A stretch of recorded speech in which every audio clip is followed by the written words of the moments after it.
Hello, my friends. Wayne G. the Gurmanator. Driving in the Bronx one day. Look at that. Things you see in the Bronx. Cars on sidewalks. Love it. Love it. Perfect. Okay, so let's talk about the Jake Paul-Nate Diaz fight. Ooh, man, I stayed up till... I don't think the fight started till about 12:15 at night. I was up to like 1:10 watching it. Very annoying. Very annoying. But let's talk about the fight. Nate Diaz can't box. We learned that, right? As much as a amazing, tough warrior this guy is. And he's a hell of a fighter, and man, he's tough. And I think if that fight went 15, 20 rounds, that he definitely beats Jake Paul. And I also believe if he was 10 years younger, he's 38, if we saw a 30-year-old Nate Diaz versus 28-year-old Jake Paul, I think Nate Diaz wins that fight because, let's face it, Jake Paul's not a boxer either, right? He's okay. He's like you take a guy off the street, right, at 21 years old or 25 years old, right? I think he's 28 now, and he's only been boxing 3 years.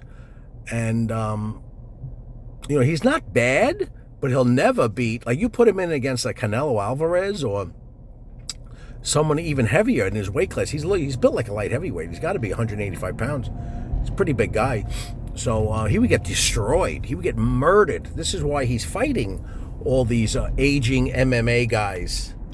And MMA guys, I applaud you for making the money. Well done. You want to go box and ha-ha, hee-hee, ho-ho. Very good. But you guys cannot box. Woo. Oh, my God. You guys can't box for the most part. I haven't seen a really good MMA boxer yet, but I get it, right? You train your whole life, you're doing MMA, and I guarantee you, ain't no boxer going to beat an MMA guy. Never, not going to happen. Now, they did talk about Jake Paul fighting Nate Diaz in the octagon. That would be fun. I'd love to see Jake Paul get choked out and destroyed. That'd be fun. Schadenfreude, right? I enjoy the misery of others, right? Schadenfreude. So, but the fight itself, the first round, it was like, my fire stick went out the last minute of the first round. I'm like, I'm going to miss the knockout.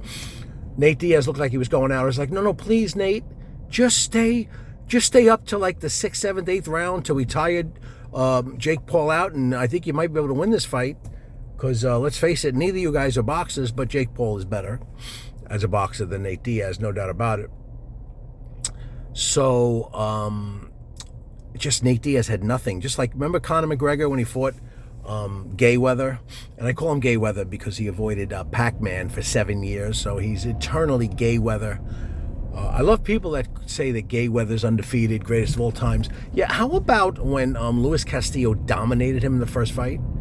If you never saw the Luis Castillo-Gayweather first fight, Castillo won 9 rounds. He completely dominated him.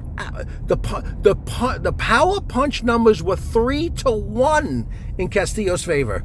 Every announcer there had Castillo winning. But, boxing is corrupt as fuck, so we know how that goes.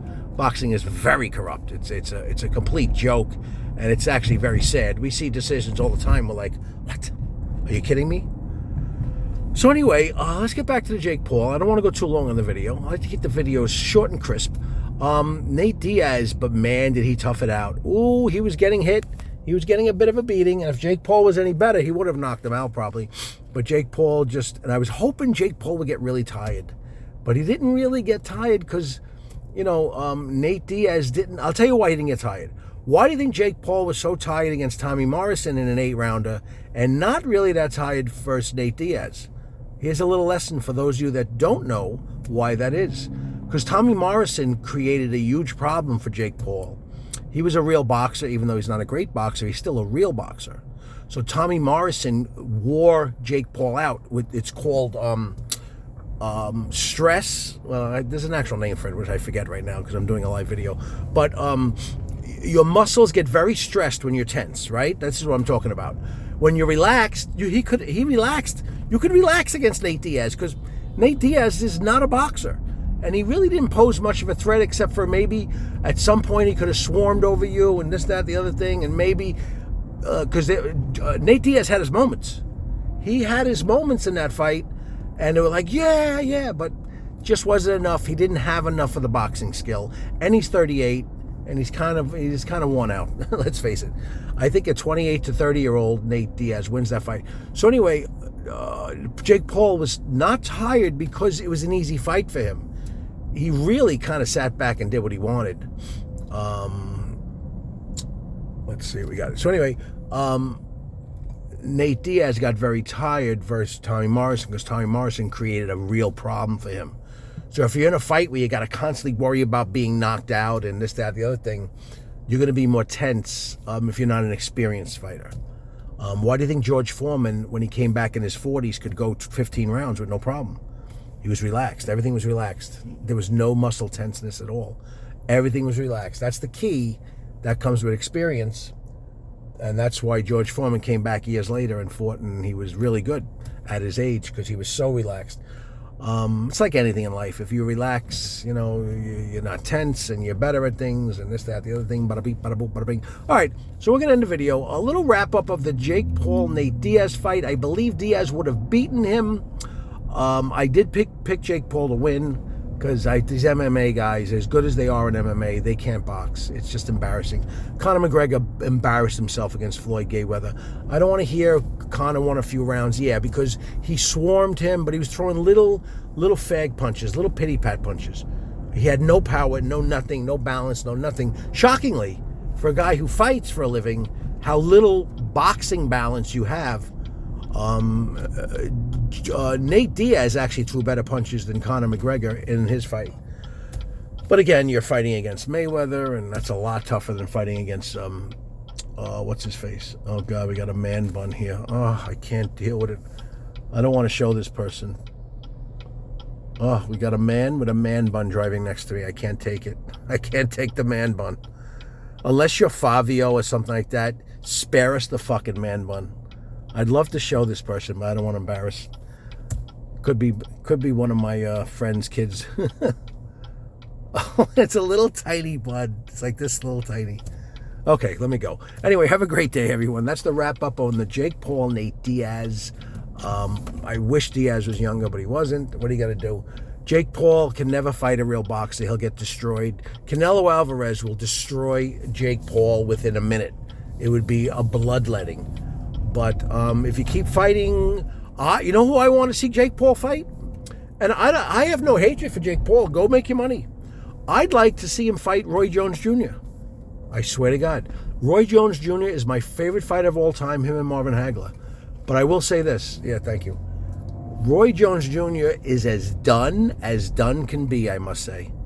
Roy Jones Jr. is cooked. He's got zero left. And I think Jake Paul would beat Roy Jones Jr. because he's half his age.